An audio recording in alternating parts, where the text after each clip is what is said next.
Hawksbee and Jacobs with you through until 10 here on TalkSport, where this evening it's revealed that Korean car giants Hyundai have rewarded each of their Victoria squad with a car. Did you see that? No. That's right. The players each receive an EF Sonata, while coach Hiddink takes delivery of their top-of-the-range Grandeur. And don't worry, the Italians aren't going empty-handed. In keeping with today's performance, they get a pony.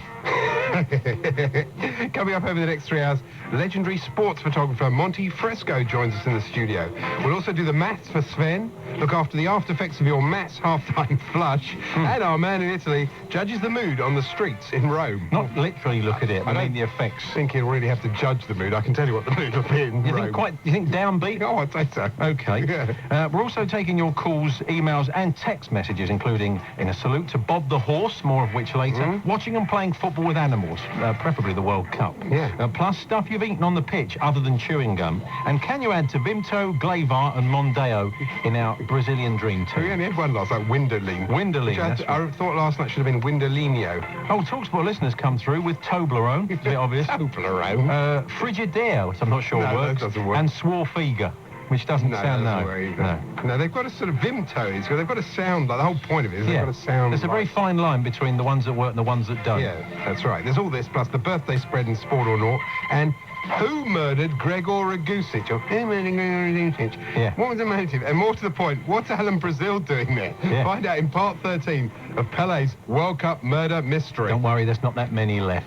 08704 20 20 20. Email us at talksport.net. Text us at 81089 if you're on the Vodafone network. It's 7 minutes past 7. Just seeing on the TV there, one of the guys who work in Bar Italia in London's busy West End in Soho. It's not a happy great place to be for a coffee. No, but it's a great place to watch football. It's a great place to watch Italy play football.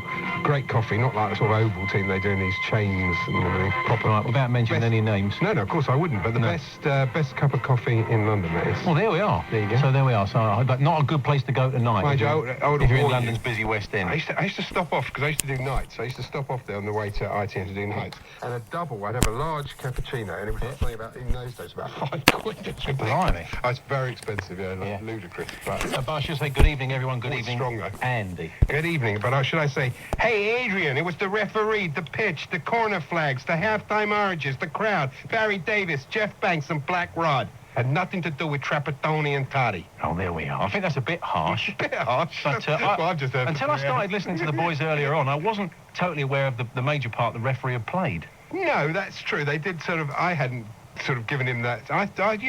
they made some points about him, and probably, fair enough. But at the end of the day, you and I, we both did the same thing. We wanted Italy to win for the sake of the tournament, for the start of the game. At the end of the game, we were delighted Korea had done it because they deserved it. And as I showed Gabriel, I wrote in my book, after about 10 minutes, or after Italy had scored, 10 minutes after they scored, you can't shut up shop, sit back 1-0 and hope to win anything ultimately. And that's exactly what happened. I watched it with my wife, who's not the biggest football fan, and she watched the game, and she said, why are Italy playing like this? Because they're good enough to score a second, aren't they? I said, yeah. I said, but that's what they do. He said, well, what do you mean that's what they do? I said, well, that's what they've always done. Yeah. I said, they'll get in front, and then they do it at club level a lot of the times, the great successful clubs, and they'll do it at this level as well if they can. They'll kill the game off and they'll win it 1-0. And she said, well, isn't that dangerous? And isn't that stupid? And isn't that boring? I said, well, it can be, but they're very good at it. Well, it can be very exciting. I mean, Alan Kirbishley made the point. A lot of top teams play like this, and Arsenal certainly play on the counter, and so do Manchester United. But it's a mindset. It's not just about playing on the counter. It's commitment to that counter. This is very football. So that, you actually got a chance of winning. Vieri played up on his own most of the time. But I've got this point. I mean, we're loving the World Cup. England are doing fantastic, and that's a great thing. But the standard, I have a feeling that if Arsenal were allowed to enter this World Cup, they would win this World Cup. I don't think the standard's that high. For me, I don't think it is. Well, the way this World Cup's gone, Arsenal would have gone out in the first round, losing to Senegal and Ecuador and the lost city of Atlantis. It doesn't matter. These teams can only do what they can do. You can't blame Korea. No, of course you can't blame them. They did fantastically well. But I do think Barry Davis has gone slightly mad. We both noticed, isn't it? His 30-second opening in Korean. God, no. We're saying, I wrote down, he's trying to out Drury. He was, it's like he was saying, I thought he was going to do the whole game in Korean. That would have been good. I think he's been doing the ice skating, and he's a touch more pretentious than Motti, isn't he? Because Motti's a bit more bread and butter. But I thought, you can't do the whole game. Braces, that's right. He can't do the whole game in Korean.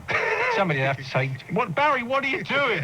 Me, I was saying it. But then Jack Warner of FIFA was presented to both teams. And I wondered what the Korean was for evening. Oh, but it obviously wasn't that Jack Warner. No, it wasn't that one. And then Barry said, it's all about yang and yin. Yeah, I thought they're not playing. I looked at the team sheet. He said it's all about yang and yin. I said, well, I've been watching the South Korean team for a couple of weeks now. I don't recognise either of those names. I know, I had one of those when he said one set piece divides the team. I couldn't find him in the Korean squad list either. I tell you what, how gutted was Barry when Italy scored that goal? I mean, Joe Royle's quite dour anyway, so you can't tell if he's happy or not. Yeah. But Barry, I mean, it was like someone had scored against England. He'll be less upset if Brazil score.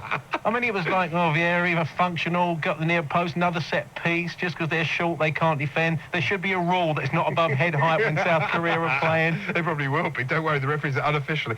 But it's not yin and yang and yin, it's yin and yang. I mean, you don't say zag and zig, do you? Well, you don't. Like Hardy and Laurel.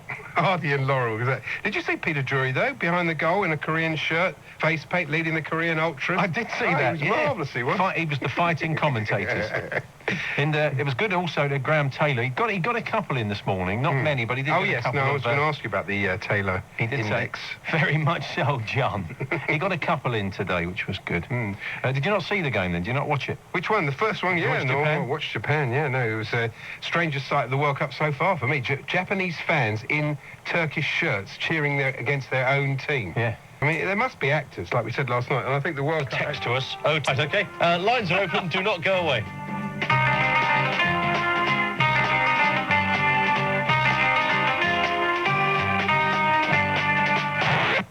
Ian Collins.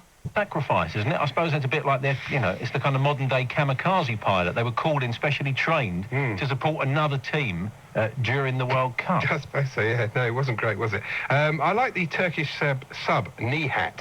His cousin, who went to Royal Ascot this afternoon, Nihat. Oh, that's quite nice. Thank you very much. Hello, Nihat. And Toda, not very good you are. That's right, yeah. It was a shame.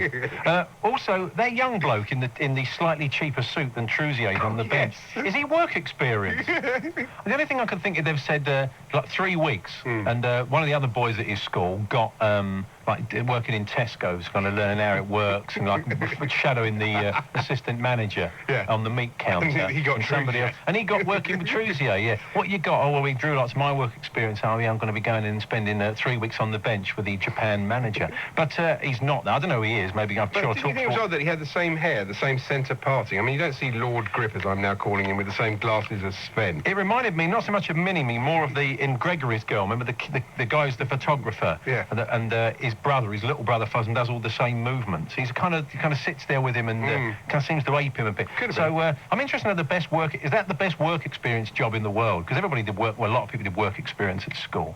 But how good? I mean, whoever got a job like that? Nobody, I wouldn't think. But one thing I would say about the Japanese game, after such an ignoble defeat, did the Japanese players commit Harry Redknapp at the end of the game? Quite possibly, down at the bare bones. Anyway, joining us on the show today, Martin Bell of Bell and Sperling fame. Oh, really? Is that true? Yeah, T-shirts of the stars. I thought so. One of their Golden Balls T-shirts turned up on a top Hollywood actress, so we want to try and find out why. She was in the sun today, so... Dominic Murd said it was an England player had sent her the T-shirt. Oh, right. Yeah. Oh, we'll find out. Also, he's got another little tale for us, and also keeping in touch with Teddy over in Japan. He's a good friend of Teddy, so we'll find out what the mood's like in the camp. Oh, that's good. And then we're joined in the studio around 7:30 by legendary sports photographer Monty Fresco. Monty's been out to Japan, and I think he's on his way back out again, but I'm looking forward to meeting him. He's kindly popped in, and he'll be joining us around 7:30. So 08704. OK, Fred's on tour tonight. Is he really? Yeah. OK. Here he is.